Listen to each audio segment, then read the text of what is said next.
The fleeing suspected killer of the chairman of Credit Switch Technology, Okpe Badamosi, has been apprehended by the Ondo State Police Command. Sunday Akfobale, who is a national of neighboring Republic of Benin, was arrested following police surveillance operations in Ondo town. The State Police Public Relations Officer Femi Joseph told journalists that the suspect had started devolving useful information that will help to unravel the motive behind the crime.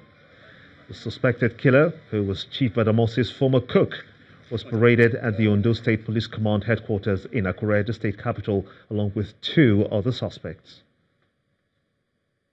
Chief in Ondo town was murdered in cold blood by his house help. And since then, the house help has been declared wanted.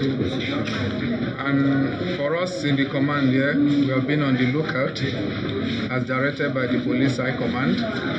Unfortunately for us today, DPO Fagun, SB Olajide Samuel and his team, they were able to track the suspect in Ondo town here, and they were able to arrest him.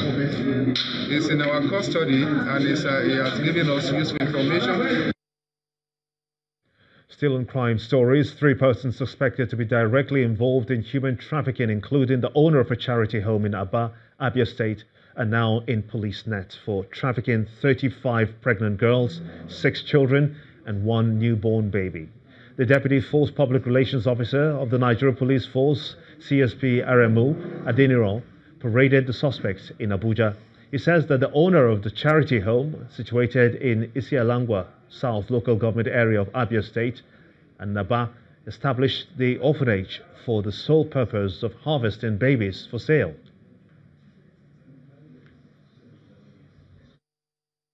The suspects, Emmanuel Chigozie Elesua, a male of 44 years, and Chioma David of 33 years, admitted and confessed to the police investigation team that they are members of a criminal gang that specialize in buying and selling of newborn babies and children within and outside Nigeria, and have been in operation for over 10 years.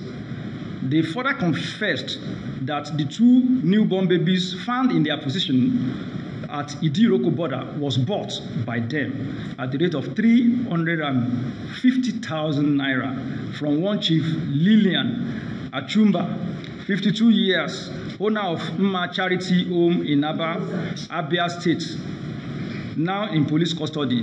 They also revealed that they were on their way to Benin Republic to sell the 2 newborn babies to their cohorts and criminal business partners syndicate for 700,000 naira each.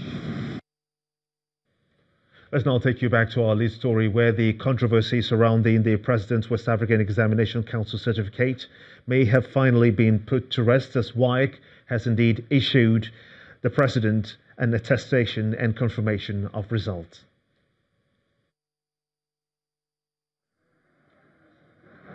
It's an ongoing controversy which went before the courts in 2015. A West African Examination Certificate, one of the documents required for qualification to stand for election to the office of the President of the Federal Republic of Nigeria. In November of 2014, then candidate Muhammadu Buhari swore to an affidavit before an Abuja High Court that his academic qualifications are with the military board. After some legal battles, the case left the courts. Fast forward to 2018, with the general elections only months away, the issue is back on the front burner. Some Nigerians, especially in the opposition parties, say they are not satisfied with the military board narrative. They insist the President and the All Progressives Congress candidate in the 2019 elections must show his WAEC certificate. Only hours after another court action is instituted seeking for the President to be disqualified as candidate, the registrar of the West African Examination Council was at the Asurok Villa. He presents to President Buhari an attestation and confirmation certificates. We are here today using this opportunity, of course, a visit, to tell His Excellency that we have your records with us. And that records, the records we have of the exam you sat in 1962, 61, sorry. If I'm permitted, I have come with the two possibilities: attestation, which is a possible thing we do for candidates who lost their certificates, and confirmation of results. I think we do not expect anything. With the certificate in his custody, President Buhari reacts. During our time, it's very, very difficult, to commit that type of fraud. I didn't say it's impossible, but it's very, very difficult. And you can't join the officer corps training as in the military, that is Army, Navy, Air Force, and even the police to become inspectors, unless you have a school certificate, and basically with maths and English.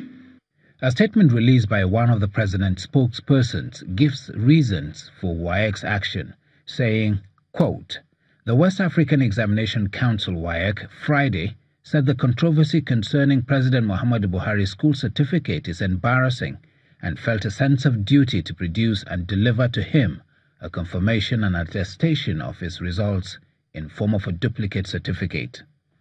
The statement says the president's qualification to run for office is a non-issue, nonetheless feasted upon by the opposition, whom in his words have nothing to offer Nigerians. This presentation is likely to generate more debates among Nigerians in days to come, but may make litigations unnecessary. From the presidential villa, Ibrahim Adra.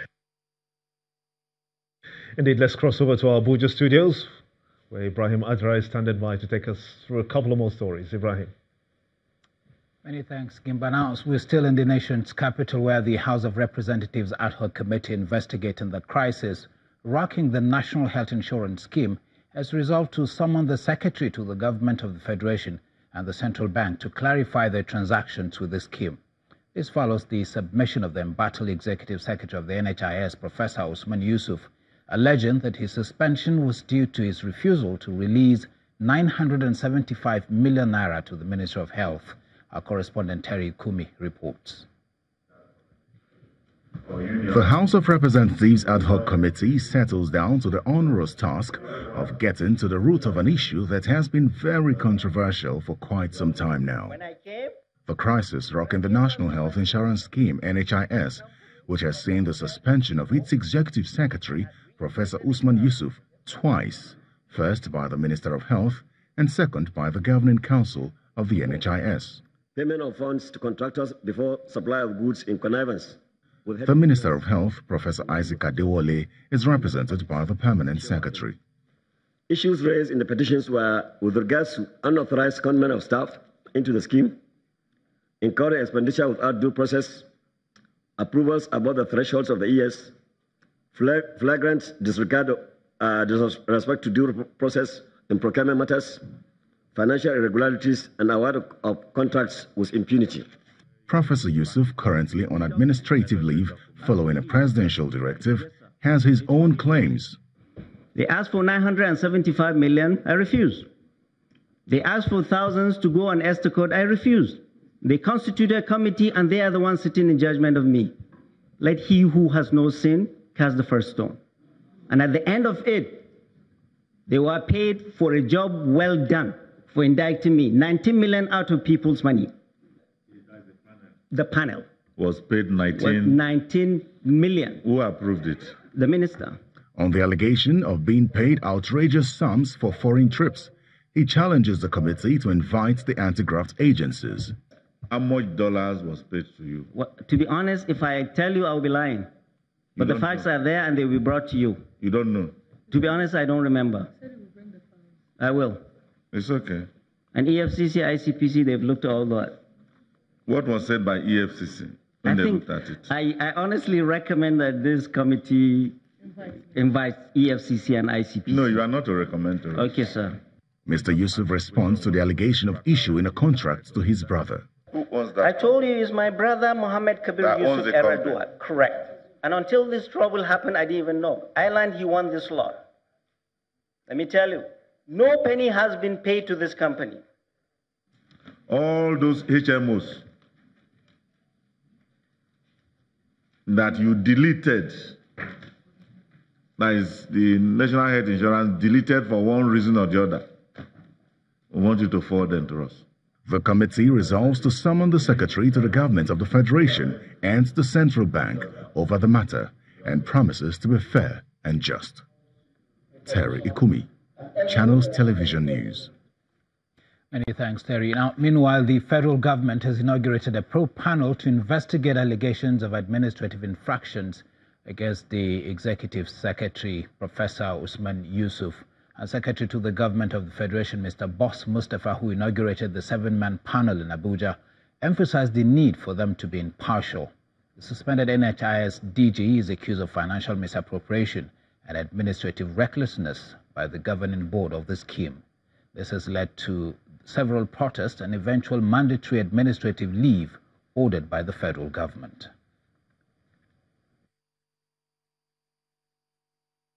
In recent times, the National Health Insurance Scheme has been embroiled in one crisis or the other. Lately, this embroilment have generated or degenerated to the purported suspension of the Executive Secretary of the scheme by its governing council. As a result of the crisis rocking the scheme, it has become necessary to constitute this Presidential Independent Fact-Finding Panel to determine the immediate and remote causes of the crisis as guided by the following terms of reference. 1. To investigate the alleged infractions listed by the NHIS Governing Council and determine the extent of culpability or otherwise of the Executive Secretary with regards to these allegations. I want to use this medium to remind members of this honorable panel on the need to be non-partisan and dispassionate in the discharge of their assignment. I equally urge you to see this onerous assignment as a national call to duty and therefore embrace it with all commitment and seriousness it deserves. You're watching News at 10. When we return, non-alcoholic beverages manufacturer Coca-Cola launches Safe Birth Initiative in Abuja towards reducing maternal and child mortality. Do join us again.